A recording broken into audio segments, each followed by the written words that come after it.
Assalamu alaikum, this is Siddiqa Salim, and the topic I'm going to present is hepatitis B.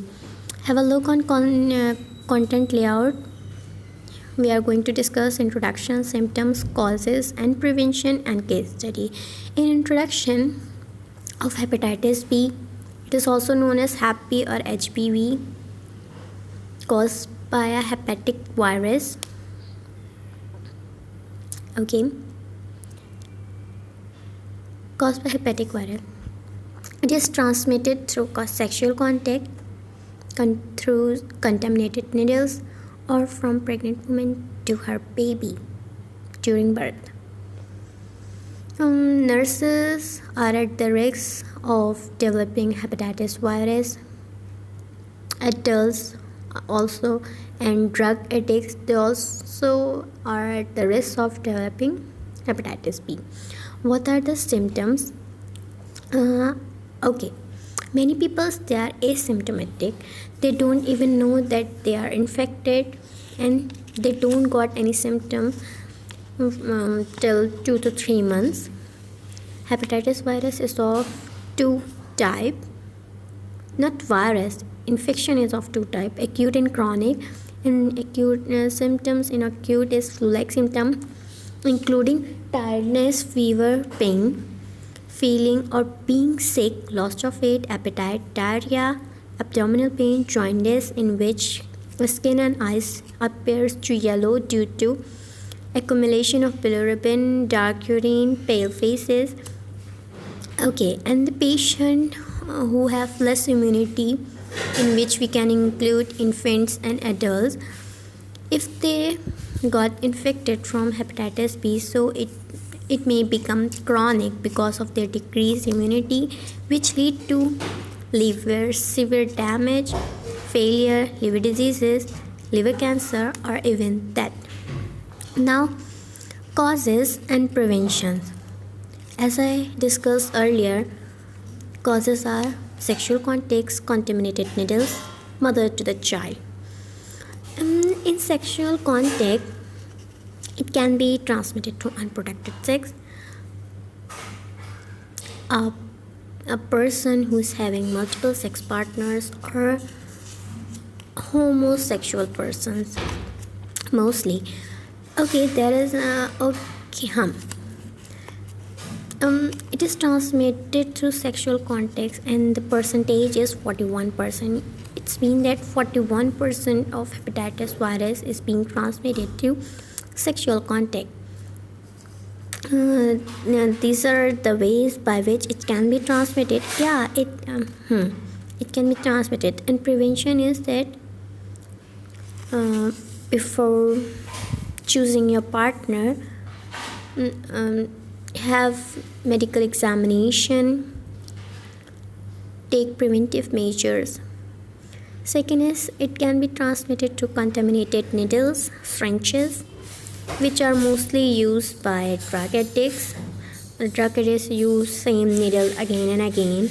Unsterile tattoo, manicure tools, toothbrushes, razors, because they may contain dried sample of blood, and even dry sample of blood can contain the virus. Mother to the children, pregnant women can pass this virus to her unborn child. This is the reason that the woman have to test herself at monthly or couple of the month during pregnancy for avoiding the chances. If mother is infected, fetus he can be saved by vaccination at the time, in proper time, and if infant got the virus, it's very difficult to manage because he's having less immunity. In prevention, here we have a thing that recently in some previous decades, vaccination of hepatitis B and C is being introduced. Vaccination, as we know, that it's not completely eradicate the chances of being infected, but yeah, it limits the chances of being infected. Other preventions are we can avoid using razors, towel sharing, and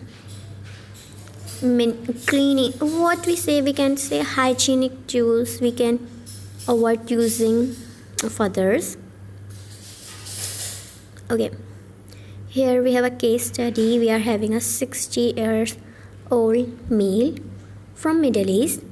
He don't have any history of chronic hepatitis earlier, but he is admitted in the patient in grade 2 encephalopathy.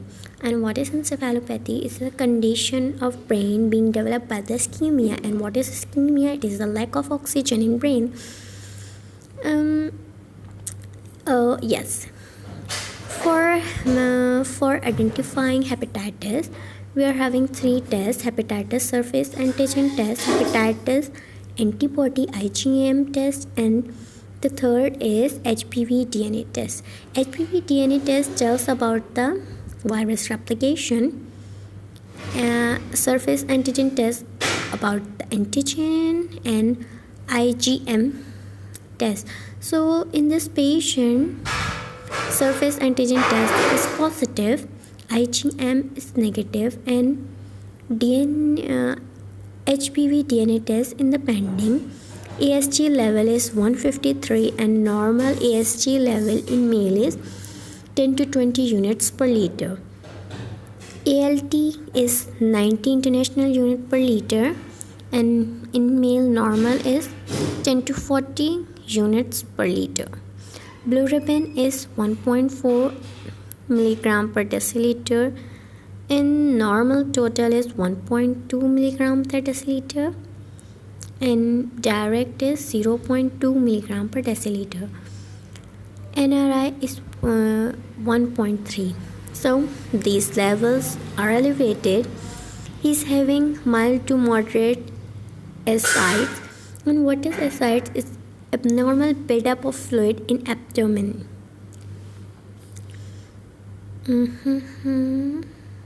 Okay. Hepatitis B antigen test is negative. Burn level is 34 and serum creatinine level is 1.5. This is mentioned here that upper limit of normal is 1.4, and burn level is 7 to 20 milligram per deciliter, or 2.5 to 7.1 millimole per liter. This is the normal level. And okay, now we have 5 options. These are the options to be read and choose what we are going to do. The option is no treatment, wait for serum HPV DNA results. Option B, start lamivudine. Option C, start adewofir.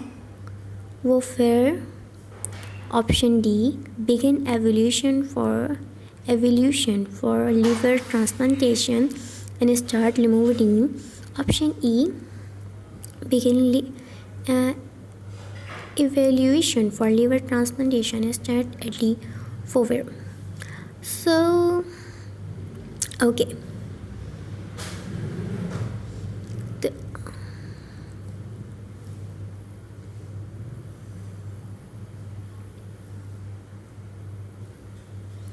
option is B, start lamivudine. Further studies become available. Patient HPV DNA is found to be 3.2 into 100 copies per milliliter by commercially available polymerase chain reaction. Anti-HPE positive NRI is 1.7. Serum creatinine is 1.6 despite hydration and colloid expansion.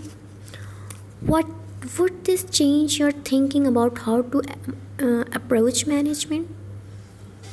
Here we also have four options. Choose one. Option A, I would start limuvudine because of concern about nephrotoxicity with etofovir. Option B, I would start etofovir as soon as the patient renal dysfunction improve. Option C, I would use etofovir knowing that I could adjust the dose according to creatinine clearance as listed in the package literature. Option D, I would not worry about the starting etofovir since he is unlikely to have severe significant renal dysfunction. Before going to the options, I'm going to tell you that limuvudine and etofovir, they both the antiviral agents, drugs. Let's first discuss about limuvudine. Its nucleotide reverse transcriptase inhibitor decrease or control hepatitis B, but it don't cures, it just limit the virus. Also used for HIV virus, decrease the chances of AIDS. Limuvudine. Okay. Whereas etofovir treat chronic infection of liver, slow growth of virus, decrease virus amount in body, but this also don't cure hepatitis B, it just slow the progress. From this you may see that both the medicine have approximately same function, but here is the thing that limuvudine is preferred nowadays because we can use it for long term, whereas etofovir it may got resisted by the virus after the period of 2 years of treatment. And etofovir, it causes nephrotoxicity. So here what would be the option?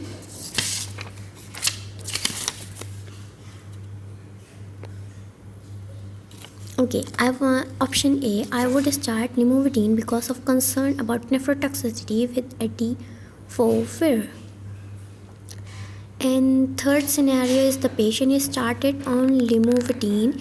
6 weeks later, he no longer has encephalopathy, AST, ALT, serum bilirubin has decreased to normal range, and serum HBV DNA has declined to 1.2 into 104 copies per ml. His serum creatinine has stabilized at 1.4 and patient NRI is 1.2. The patient is maintained on limuvudine and does well for 11 months. Here the condition of patient is good and under control, and we are considering that we have achieved our goal. But the twist come here when the patient AST and ALT level increase to 60, 80 and 63 respectively. Serum HBV DNA is now 2.5 into 106 copies per ml. Genotyping results show limuvudine resistant double mutant at position 180 and 204. His serum creatinine is 1.7. Creatinine clearance is 40 ml per minute, although normal creatinine clearance is 120 ml per minute. Now what would you do?